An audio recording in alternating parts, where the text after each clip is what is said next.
Здравствуйте. Интервью на телеканале БСТ. Я представляю нашего эксперта. Это Олег Зайцев, руководитель департамента организации продаж ПТБ. Олег Викторович, спасибо за то, что пришли к нам в студию ответить на вопросы наших зрителей. В последнее время не секрет, банки стали самым востребованным местом у населения. Слава богу, платежи проходят, переводы идут, проблем никаких. И хочется, конечно, на будущее загадать, чтобы такого не было. Вот как вы думаете, как ситуация будет развиваться? Ситуация развивается, так скажем, незапланированно, да, то есть никто не ожидал такого сильного санкционного давления со стороны других стран, и финансовая сфера тоже испытывает вот эти вызовы. Но надо отдать должное и Банку России, как надзорному органу, и коммерческим банкам. В принципе, эти все вызовы преодолимы, и ситуация налаживается, и я думаю, все будет, так скажем, по плану Банка России, который поддерживает и коммерческие банки, и заботится о населении. Как адаптироваться? Мне кажется, что специалисты банка уже стали сегодня консультантами для жителей нашей республики, нашей страны, потому что вопросов очень много. Вот какие могут быть риски, чего стоит опасаться? Ну, в первую очередь населению, конечно, нужно принимать во внимание, это избегать панических настроений, стараться не испытывать стресс, не читать ленту новостей все подряд, то есть верить проверенным источникам, которые транслируют федеральные каналы, радиостанции и те сайты коммерческих банков и в первую очередь Банка России, где публикуется, так скажем, проверенная, достоверная информация, нужно ориентироваться только на это. Если прислушиваться именно к таким источникам, то шанс совершить ошибку минимальный. А вообще, конечно, это успокаивает, то, что банки продолжают выполнять свои обязательства, и вот очередей, как было несколько дней назад, уже нет. Конечно, всех взбудоражило новости вот последних часов о том, что возникают какие-то ограничения по валютным вкладам. Да, есть такая новость. С сегодняшнего дня Банк России ввел новые правила, они временные, действуют до 9 сентября, которые описывают новые условия оборота наличной валюты. И в первую очередь это связано с тем, что валютные вклады, это в евро, в долларах, там, в юанях и других валютах, они могут быть закрыты вкладчиком в любое время, но всю сумму вклада получить именно в валюте вкладчик не сможет. То есть он сможет получить наличными в пределах 10 тысяч долларов США, а остальную сумму он уже распоряжается по своему усмотрению. То ли он оставит на счете в валюте, то ли он откроет новый вклад в валюте, то ли он сразу же снимет их в рублях. Вот есть конкретный вопрос, Олег Викторович, от наших зрителей. У меня в валютном вкладе сумма больше 10 тысяч долларов. Я решил его закрыть и заказал в банке валюту. Что получу в ответ? Самое главное, что вкладчик поступил правильно, что он заказал заранее. То есть, если ты сейчас придешь в банк и потребуешь свои деньги, конечно, одномоментно это получить не сможет он. Но он заказал заранее, пришел в банк, и, допустим, у него на счете было 12 тысяч долларов. То есть 10 тысяч долларов, согласно новым временным правилам, он получит сразу, оставшиеся 2000 долларов он распоряжается ими по своему усмотрению. Он может их оставить на счете, он может и оформить эти 2000 долларов в новый вклад валютный, либо он может их снять рублями по рыночному курсу, который устанавливается банком ЦБ по итогам торгов предыдущего дня. Еще один вопрос. Я хочу получить деньги со своего валютного вклада в рублях. Сделал заявку в банк несколько дней назад. За это время курс валюты вырос. Какую сумму я получу? Вкладчик в таком случае получит сумму в рублях, но эта валюта его вклада будет конвертирована в рублях по рыночному курсу, который устанавливается Банком России по итогам торгов предыдущего дня. В принципе, сейчас на валютной бирже есть тенденция к повышению, и вот этот рыночный курс можно ожидать, что он будет достаточно приемлем для вкладчиков. То есть здесь каких-то потерь ожидать не стоит. Если человек соберется за границу и ему нужна будет валюта, как он может ее приобрести? Есть определенные трудности с покупкой наличной валюты. Да? То есть, если он захотел купить наличные доллары, то до 9 марта банки такие доллары продавать не будут. Можно купить в безналичном порядке на бирже, либо у самого банка по внутреннему курсу. Но в таких случаях можно рекомендовать населению оформить карту МИР, у кого нет, у кого она есть, очень хорошо, и уже направляться в ту страну, где эту карту принимают к оплате, либо можно уже снять наличные банкноты той страны, в которую ты поехал. И таких стран достаточно много, которые принимают нашу карту МИР. Это и Таджикистан, и Турция, Армения, Беларусь и так далее. То есть на сайте Банка России полный перечень таких стран указан. Ну вот как вы думаете, такая ситуация еще долго будет продолжаться? Временные вот эти вот ограничения или новые правила Банка России, они рассчитаны до 9 сентября. Будут ли они продолжены дальше, все будет зависеть от того, какая ситуация складывается в геополитике. Но будем надеяться, что к тому моменту уже какая-то положительная эмоциональная составляющая появится. А сейчас можно открыть новый валютный вклад? Да, в этом плане никаких ограничений нет. Граждане могут открыть любой валютный вклад, который предлагает банк. Это, как правило, доллары, евро. Некоторые банки уже стали предлагать вклады в китайских юанях. Тоже перспективное направление. Причем надо отметить, что по новым вкладам ставки достаточно привлекательные. И они достигают уровня 8-10% годовых. И какое-то время назад об этом можно было только мечтать. Ну вот скажите, на сегодняшний день вот такие вклады открывают?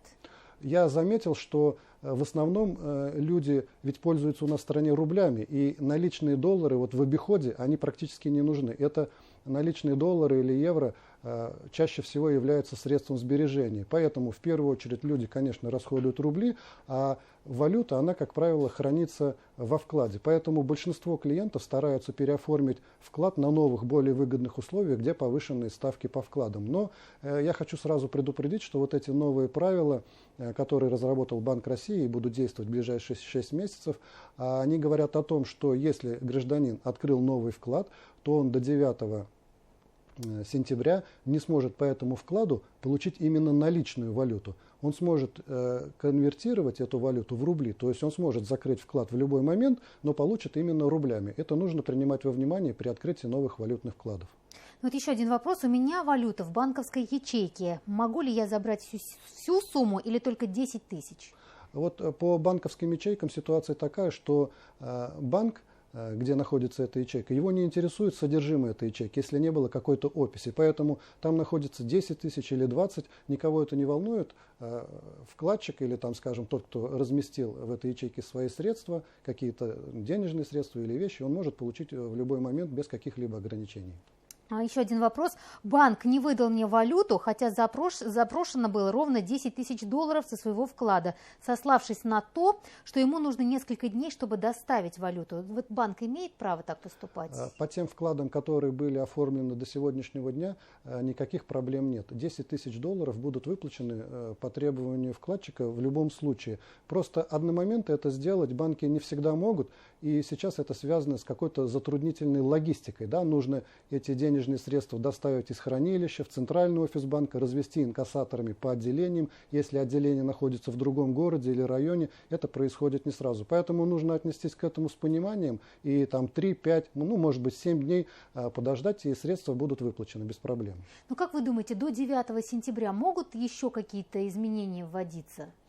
Я думаю, в принципе, руку или пульс прощупывает банк ежедневно, и все зависит от того, как складывается ситуация в финансовой сфере. Но, в принципе, вот эта планомерная работа Банка России заслуживает внимания, и я оцениваю ее высоко. То есть никакой паники и ажиотажа нет, и надо отметить, что 90% вкладчиков, которые имеют валютные вклады, их размер вкладов не превышает 10 тысяч долларов. Поэтому, обозначая такую сумму для моментальной, так скажем, выдачи, конечно, Банк России это учитывал. И, в принципе, это можно только приветствовать.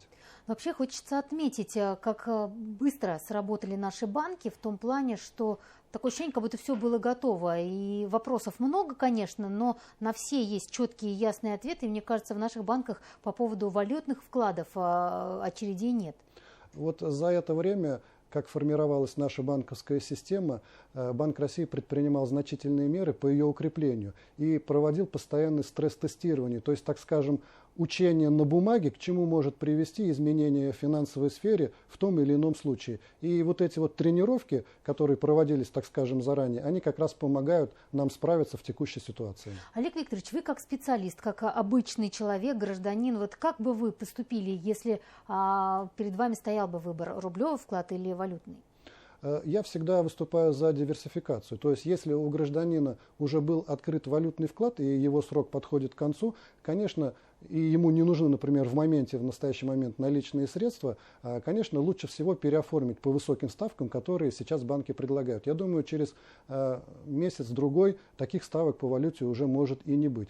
Если у гражданина имеется вклад в рублях, то нужно выбрать интересный вклад, и те ставки, которые банки предлагают, 23% годовых, они достаточно интересные. Можно их зафиксировать даже, я так думаю, на 6 месяцев. Ну и не надо забывать правило, главное, любого подкованного человека, и это финансовая подушка безопасности. Конечно, в семье должны быть деньги, которые могут понадобиться в ближайшее время. Катаклизмы бывают разные, болезни, увольнения и так далее, и оставаться совсем без денег, конечно, нельзя. Ну вот и завершая нашу беседу, вот на сегодняшний день какой самый популярный вопрос, который задают специалистам банка населения? Один из популярных вопросов – это заморозить ли рублевые вклады, потому что основная масса нашего населения имеет вклады в рублях. И здесь надо напомнить еще раз гражданам и бизнесу в том числе, что денежные средства застрахованы государством, агентством по страхованию вкладов, и никаких ограничений на выдачу этих вкладов нет. То есть, согласно тем договорам, которые были заключены между банком и вкладчиком, предусмотрено закрытие вклада в любое время, и вкладчик может деньги истребовать в любое время. Здесь беспокоиться не нужно, просто правильно нужно размещать вклады в банках, а это, например, делать не один вклад на 1 000 000 рублей, а сделать этот вклад, раздробив его. Один вклад, например, на 200 тысяч и 2 вклада по 400, чтобы у тебя было несколько вкладов, и можно в любой момент закрыть небольшой вклад, не потеряв проценты по 2 остальным. Вот такой вот лайфхак для наших зрителей, как правильно открывать вклады. Что касается срочных вкладов, они тоже стали очень популярными. Вот как вы считаете, насколько они эффективны? Срочные вклады, кто не знает из телезрителей, это вклады, которые оформляются на какой-то срок, на 3 месяца, на 6 месяцев. Я бы обратил внимание на вклады длительностью 6 месяцев по высоким ставкам. Это уровень примерно 18% годовых, потому что, я думаю, можно ожидать ближе к лету, что ставки по вкладам могут снизиться. То есть у вас такой прогноз? Я ожидаю так, если не будет каких-то крупных геополитических изменений. Ну, то есть инфляция, то есть вот такое страшное слово, вы считаете, что мы этого избежим? Инфляция, она ведь в первую очередь связана еще и с мировыми ценами, и как-то повлиять со стороны России на это не всегда получается. Поэтому нужно смотреть за рынком и диверсифицировать свои средства, то есть часть вкладов открывать на 6 месяцев, часть вкладов открывать на 3 месяца, какие-то лонгировать в валюте по выгодным ставкам, где-то уходить в кэш. И у каждого гражданина ситуация своя, не может быть универсального совета для всех. Спасибо огромное. Я напомню, что сегодня об экономической ситуации в банковской системе мы разговаривали с Олегом Зайцевым, руководителем департамента организации продаж банка ПТБ. Спасибо огромное. Оставайтесь на БСТ.